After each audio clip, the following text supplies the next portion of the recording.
Hi Muffy. Today is July 22nd, 2012, and it marks our 10-year wedding anniversary. Now I don't know what somebody's supposed to do on their 10-year wedding anniversary, but what I do know is that whatever it is, it has to be pretty big. In keeping with the theme of going big, I'm not just going to give you one surprise, I'm going to give you three. Your first surprise is you get to sit here and listen to me tell my 10 favorite Muffy stories.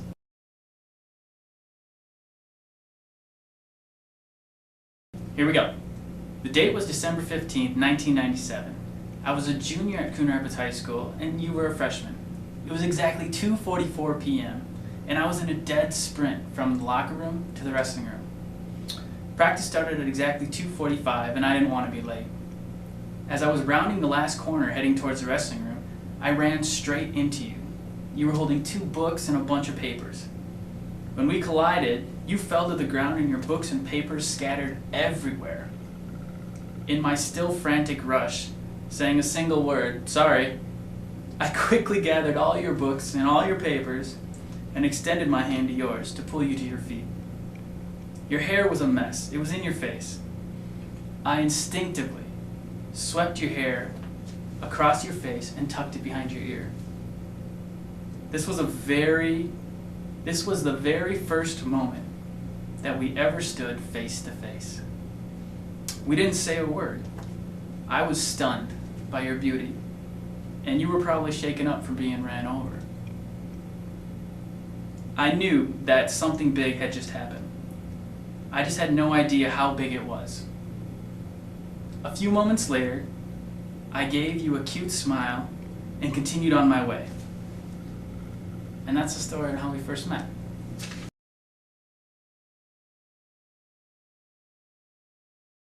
The year is 2002, and you and I have been dating for 3.5 years.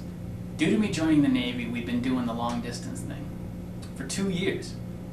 And minus a $700 phone bill we got one month, we've been doing a pretty good job at it. By this stage in the relationship, we were in love, and we knew we wanted to marry each other. And let's face it, the long distance game was hard.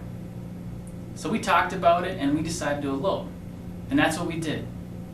On Monday, July 22nd, 2002, we went down to the courthouse and we got married. It was just you, me, and that judge and his goofy little jokes. And that's my second favorite story about you.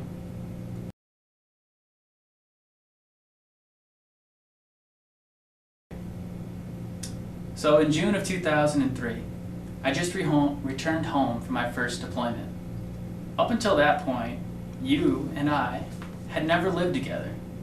A couple of weeks before I got home, you moved all your stuff to Virginia. You signed the apartment lease, you got the cable hooked up, you got the phone hooked up, you got the electric hooked up. You did everything, and I was extremely impressed with you. So when I got home to our new apartment, everything was done. It was great. I eventually sat down and turned on the TV, and I quickly noticed that we only had 13 public access type channels. And that was it. I said, "Muffy, what's up with the cable?" You said, "Nothing. Why? What's wrong?" I said, "Where's the rest of the channels? There's only 13 of them. There's supposed to be 70. You said, "Noah, a lot of things have changed since you left for the Navy." I said, "Are you telling me that the cable company got rid of 57 channels in the 7 months I've been gone?" "Yes."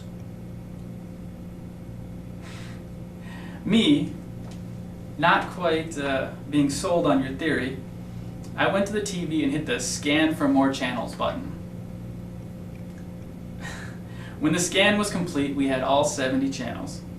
And I just smiled at you, and you rolled your eyes at me. My third favorite story.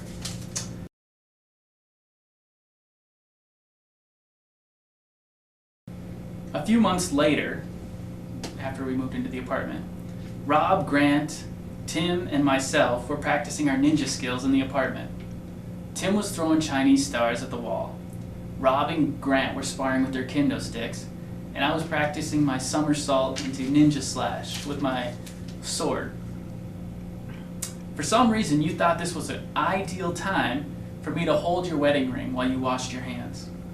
So I put your wedding ring on my pinky finger, and I continued my ninja rolls. A few minutes later, you asked for your wedding ring back. I looked down at my hand and it was gone. The 5 of us searched the apartment for an hour with no luck. You kept saying, if you can't find it, you're buying me a new one. But then Rob stood up on our kitchen counter and looked above our cabinets. And there it was. It was a 1 in a billion shot. As it turns out, in mid-ninja roll, the ring flew off my finger and landed on top of our cabinets.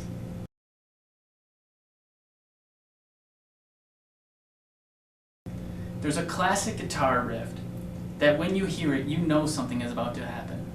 And it goes a little something like this. Bow, chicka, bow, wow.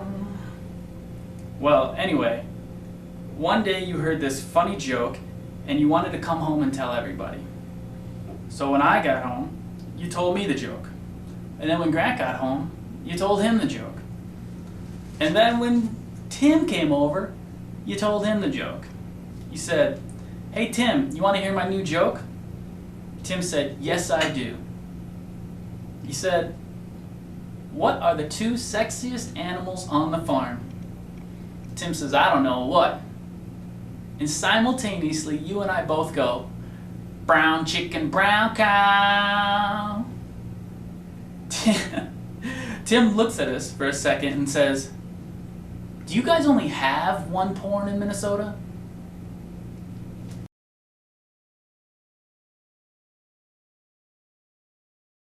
Now this story is a collaboration of 2 different stories mashed together. And I didn't realize this was one of my favorite stories until years later, and I looked back and I reflected on the whole situation. Now there are 2 times in our relationship that I almost lost you. The first time was in high school. It was 1998. My friends were brutally haggling me about our age difference. I was a junior and you were a freshman. I couldn't handle the pressure and we broke up. Luckily, it only took me 24 hours to realize what a terrible decision that was, and I came crawling back to you. And I love you because you took me back. The second time I almost lost you was when I just got out of the Navy. It was 2006. Let's just say it's a slow process to get reacclimated into civilian life. I was angry all the time. Not at you, but at the sloppy, inefficient way civilians ran their life. I was angry that people didn't do what they were told to do, even though it was clearly in their best interest. I was angry that people were blaming their misfortunes and their crummy situations on other people when the solution to their problem was in the mirror. My answer to all these people's problems was to simply fix yourself. I had no sympathy or compassion for people's problems. It made me hard inside. And as a side effect, it made our marriage dry and brittle. We started going to marriage counseling. One day after counseling, we were talking in the car, and you brought up the ultimatum: to throw in the towel or to work it out and try and get your head right. I was stubborn, I thought I was right, and I chose to throw in the towel. You said, "Wrong answer. I love you, and we're going to get your head right." And Muffy, that's why I love you. You didn't let me quit. I love you. Thank you.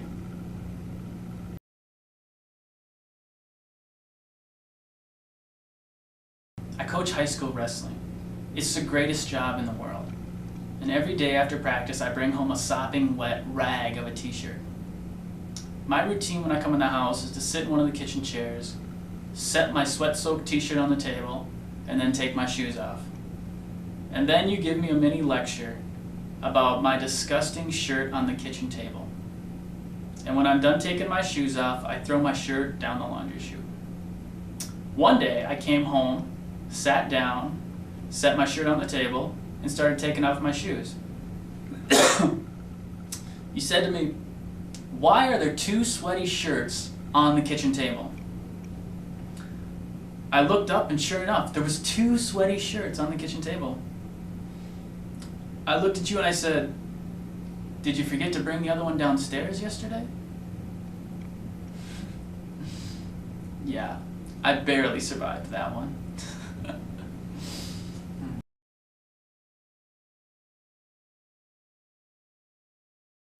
It was at my golden 28th surprise birthday party, and I got you really good, hook, line, and sinker with that coin on the head joke.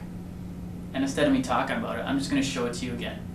So, this is a new game I learned.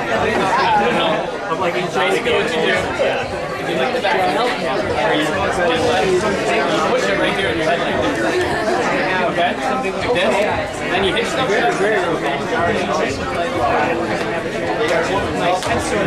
until it falls off. Okay, so it took me 3 hits. Alright? Now Muffy's gonna do it, and we're gonna see how many hits it takes her to get this off her head. It's like me going to Germany. I'm gonna say. Hey, let's take a bet. How many bets are gonna take Muffy to get out? 6, 5, 4 hits? I'll go 7. Okay, here we go. 6.5. You sound like you're on a speaker. Alright, go ahead. Go ahead, baby.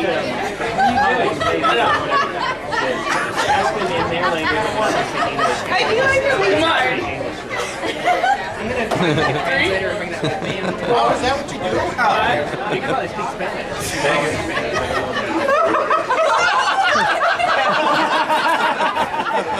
Wait, how many was that?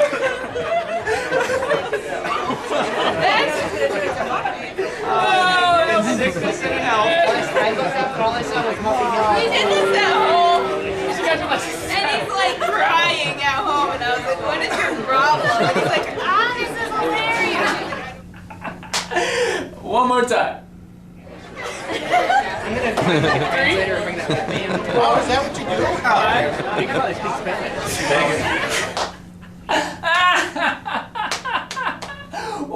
One last time. 3? Oh, is that what you do? 5. You can probably speak Spanish.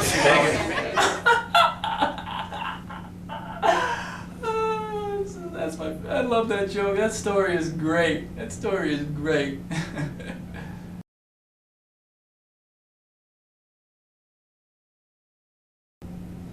On the morning of October 4th, 2010, our son Nixon was born. You were up most of the previous night with contractions and labor pains. You woke me up around 3:30 a.m. and you said, "It's time to go to the hospital." I hopped out of the bed and asked, "Do I have time for a shower?" You said, "Yes, make it fast." So I get in and out of the shower pretty quick. I get dressed. I say, "I'm gonna make breakfast." I think you expected me to cook a Pop-Tart and get out the door, but no, I was making breakfast. I was chopping potatoes, chopping onions, chopping peppers. I was cooking sausages. I was beating eggs. The oven was fired up. I was cooking everything. And in the background, you were going about every 6 minutes. After I finished breakfast, we went to the hospital, and Nixon was born a couple hours later. Now, when Macy was born, you made sure to go into labor in the afternoon. That way, you wouldn't have to wait for me to make breakfast.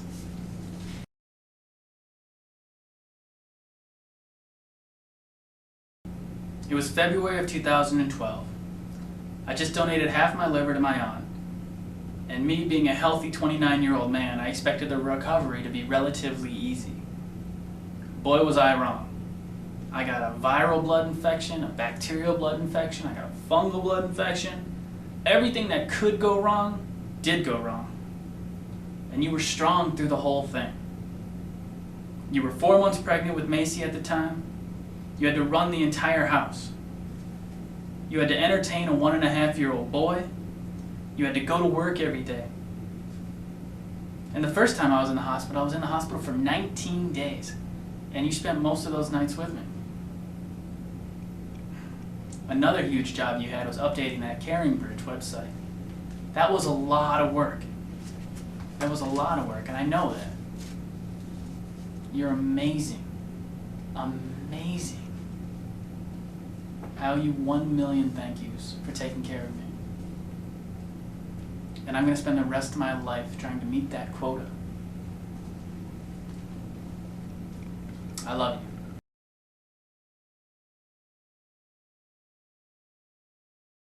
Your second surprise is a slideshow with music, celebrating the family you helped build.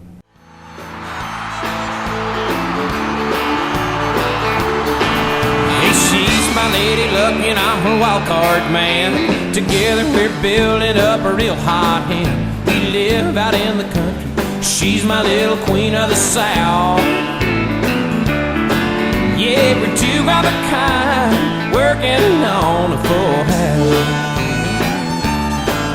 She wakes me every morning with a smile and a kiss. Her strong country loving is hard to resist. She's my easy loving woman, I'm her hard working man, no doubt.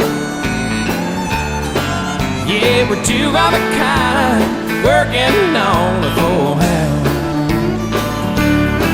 Hey, our pickup truck is her limousine, and her favorite dress is her faded blue jeans.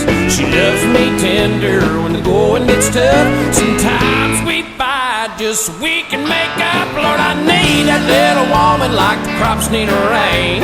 She's my honeycomb and I'm her sugar cane. We really fit together if you know what I'm talking about. Yeah, we're two of a kind, working on a full house.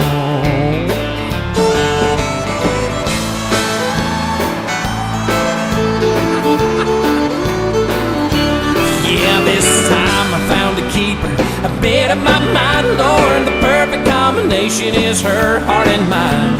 The sky's the limit, no hill is too steep. We're good about fun, but we're blind for keeps. So draw the curtain, honey, turn the lights down low. We'll find some country music on the radio. I'm yours and you're mine, that's what it's all about. Why, y'all? Yeah, we're two of a kind, working on a full house. Lordy, mama, we'll be two of a kind, working on a full house.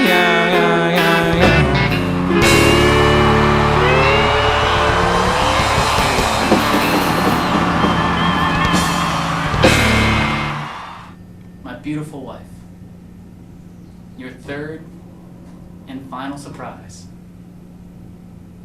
is right behind you. This is for you. Thank you. You're welcome.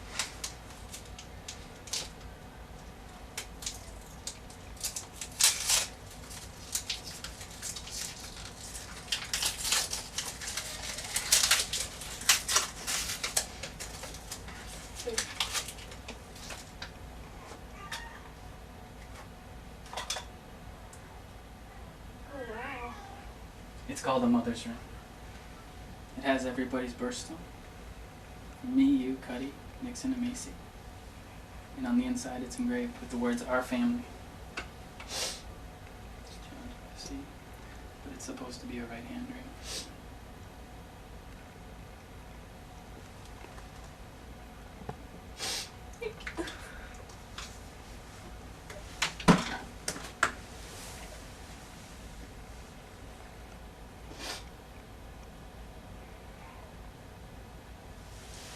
Are you ready for dinner? Yeah. Thank you. You're welcome. You liked it? Yes. I'm yours and you're mine, that's what it's all Yeah. about. Why, y'all? Yeah, we're two of a kind, working on a full house. Lordy, mama, we'll be two of a kind, working on a full